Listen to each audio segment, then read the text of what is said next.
Hello there, welcome to my channel. I'm Megan. It is the third Friday of the month, so this video is part of a team collaboration I participate in with my crafty friends. We are working our way through a sketchbook. It is actually Make It From Your Heart, Volume 6, From Close to My Heart. This is no longer available, so I will give you all of the information to go with these sketches in case you would like to recreate this sketch on your own. I love doing this team activity as I learn different things to do with the same sketch. We all, including you, have different interpretations, and it is so much fun to see what others create.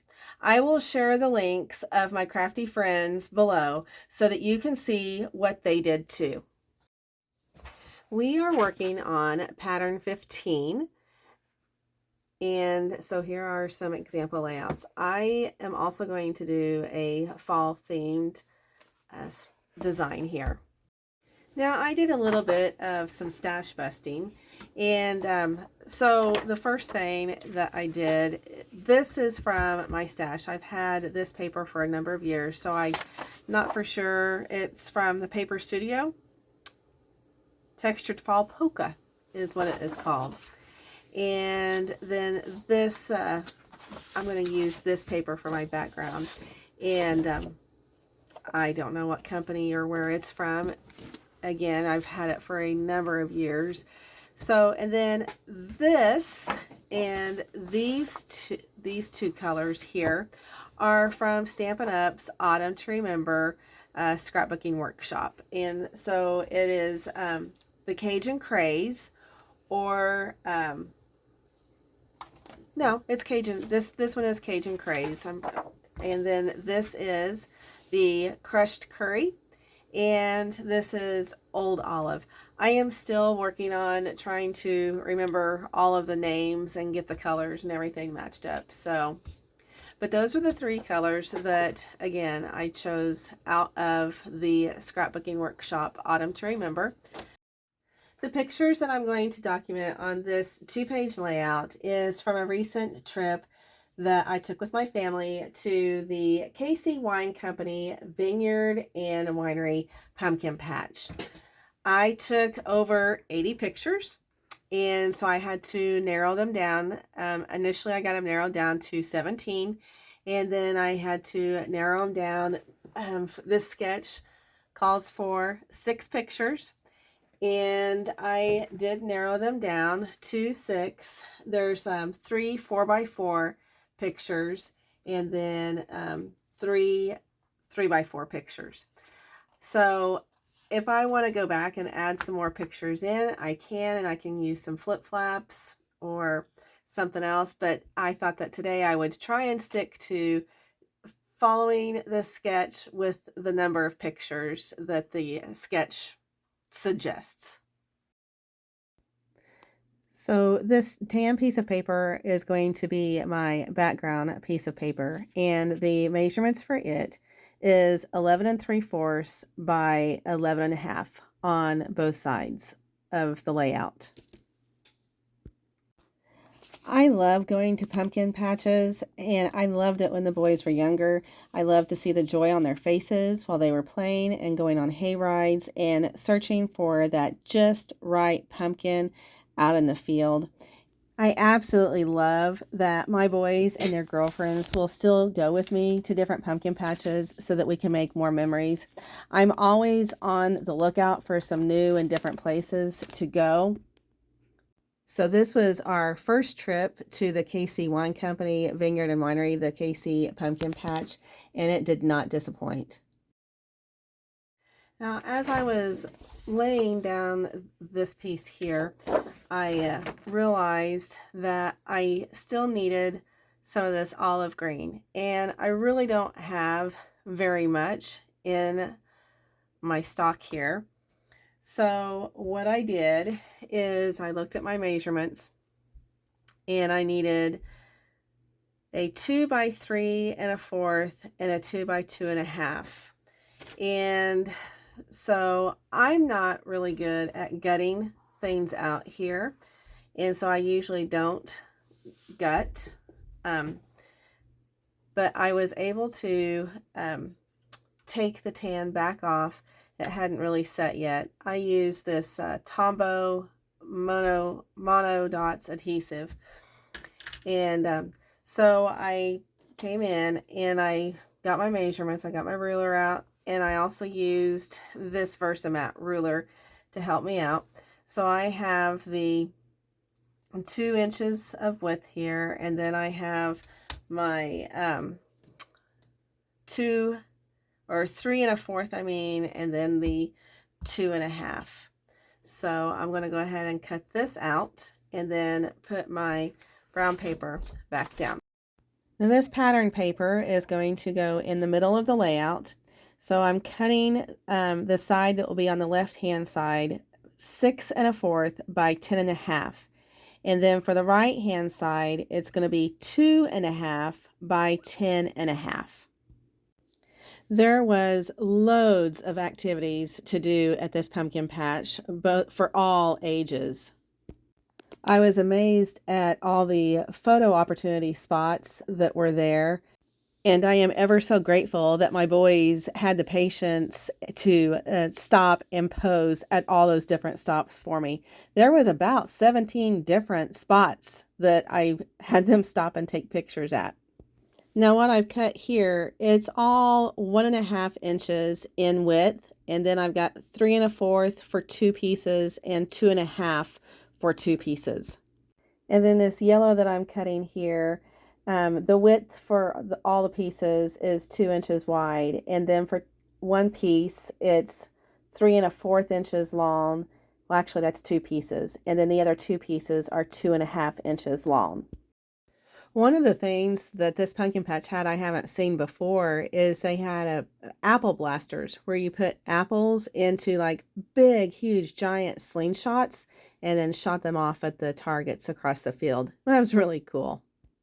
While I was cutting, then I realized that I didn't have enough of the colors, so I picked out this orange, and the measurements for it is 2 inches wide by 3 1/4 for one piece and 2 1/2 for another piece. So you want to come down about 3/4 of the inches from the top on this pattern paper that's here in the middle, so my dotted paper. And then I'm just going to call them tabs that's coming out the side here. And you're going to come down about 1 1/2 inches there from the top on it. And I just love this T ruler. This is another item that my friend made me do it. When I first saw my friend using this, I was just like, what's the point and the purpose in that? But now I don't know how I can live without it, because it really does help me keep things straight when I'm laying things out. I have learned it is a great idea to dry fit everything while building your layout. That way you aren't tearing up papers if things don't work the way that you want them to. And here I'm just going to check the positioning of the pictures in this layout and see how everything is done here. The way that I'm following this sketch is to have the bigger pictures of 4x4s up on top. I thought about cutting these 3x4s, but I decided to go ahead and just leave those two together and see if I like that. I think that these coffins was at the entrance to some sort of like little spook house type thing, but we didn't go through that. And then we have Kyan and Leanna there on the inner tubes going down the slide. That was a fun activity. Carl and I did it as well, but the pictures for that didn't turn out. But I promise you, we did do it. These giant skeletons, that was one of the things when I was flipping through trying to find a different place to go. Those giant skeletons kind of drew me in. I did decide to go ahead and cut those pictures apart, but it's still just not making it for me. So I matted them in black, thinking that that would make them pop off of the background there even more. But I'm just not convinced that it's really working. I'm just going to go ahead and keep going and see if some embellishments here will help out. So I went digging into my stash vault and I found this vellum title, Fabulous Fall. And I just really wish that I could find some vellum tape someplace, but I get that taken care of later on in the video. I also found this punch out strip of pumpkins here, and I can use this. I'm just going to go ahead and get this punched on out here. In my quest to find something that would work for that second strip down there by the pumpkins, I came across this ribbon that has leaves printed on it. And then I found all these leaves that were already punched out. So perfect all the way around. I really feel like I'm doing some successful stash busting here. I'm going to go ahead and scatter these leaves around the page. I want them to appear as if they've been windblown across my layout. I almost feel like picking up all of these leaves and then just dropping them wherever they land. I mean, that would work too, wouldn't it? I decided to go ahead and tear out this vellum column of leaves and put it over here on the right side of my layout so that I have a more balanced look. I just couldn't help myself, guys. I had to add more pictures to this layout. I just felt like the whole story wasn't getting told the way I wanted it told, and I'm still feeling like it's missing something. So I took a break and have come back and rearranged how the pictures were, added some things. And I also, the polka dots, I think, is what was really getting me. It was creating too much of a visual chaos for me, even though I tried to calm it down with the blacks and also to make my pictures pop, but it still was just too much. So I went ahead and changed out, you know, these, and then put this here for the dots. And then I had to make sure that the design was actually going this way instead of this way. It's more visually appealing, in my opinion. And then I put the dots here and here down here originally, but then my pumpkins got lost in with the dots down here. If you can see, they just kind of got lost. So then I just switched around the color scheme here that they had laid out on the sketch. And I'm going to go ahead and adhere things down because I really do like how this layout has developed.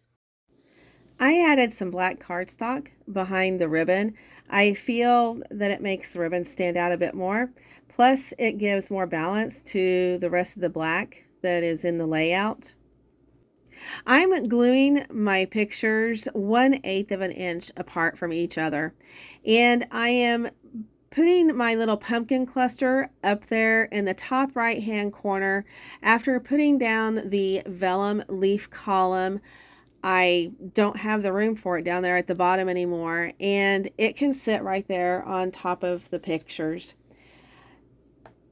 I'm turning the leaves in all sorts of different directions, hoping to capture that windblown look. And I am putting the different colors in these different places, hoping to draw the viewer's eyes to the different areas here. I thought about doing the press and seal trick with my little pumpkin cluster up there, but I decided not to do that. Honestly, I was just too lazy to get up and go get the press and seal stuff, but it just gives me another reason of why I love my little Sweet Petunia glue press, is because I could just pick up my little leaves and my pumpkins and everything just like on one end, and then go ahead and glue those down, and then pick up the other end and get those glued down. So now I feel like I need to take care of those blemishes that was left behind by the glue on the vellum.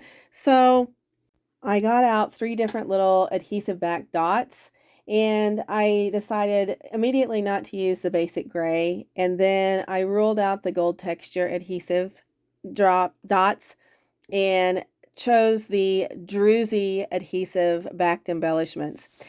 Now I'm using the Stampin' Up! Take Your Pick tool, and I really love using this tool for these little projects like this. It's just like using a spatula to flip your pancakes. It is so easy to get these little thing underneath there. I am really pleased with how this turned out. The Druzy embellishments added just the right amount of pop to it. And leaving this area blank for some journaling.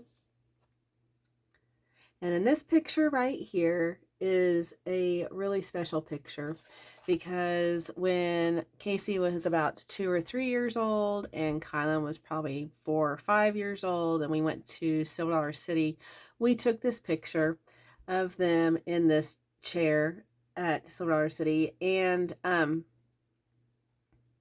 gave it out as a Christmas present that year. And so when I saw this picture at the pumpkin patch, I just had to have them sit in a chair like that. Now, Kylan, when they both got in the chair, they both got in the right spots, Casey and Kylan. And then my husband and I were like, no, you guys need to switch. You guys are in the wrong spots. But the boys were right. They knew how they were sitting in this picture. So, but that's Kylan and Casey now. So, really special times. I love strolling down memory lane. I could have colored my leaves over here. I did test out my tri-blend markers to see how they would work on the vellum. And I think it would have worked out okay. I think it would have worked. But I decided not to put the color over there or even over here. I feel like sometimes you can maybe do too much. And so I really think, in my opinion and my taste, I really think that, you know, this is just right. Let's go back and look at the pattern that I was following, the sketch here, and I stayed, I really think, pretty true to it. I'm going to scoot this over. Yeah, I didn't stay 100% true to it, but you know, again, like with the sketch, it's just like your springboard. It just gives you the idea, and then it just lets your creative juices flow. Thank you for watching my take on this sketch, and be sure to leave me a comment. I really enjoy reading and communicating with you guys through the comment section. If you like what you saw here, please be sure to click the like button. And if you haven't already, subscribe and share my channel with your friends and family. And be sure to go check out my other crafty friends' take on this same sketch. Bye!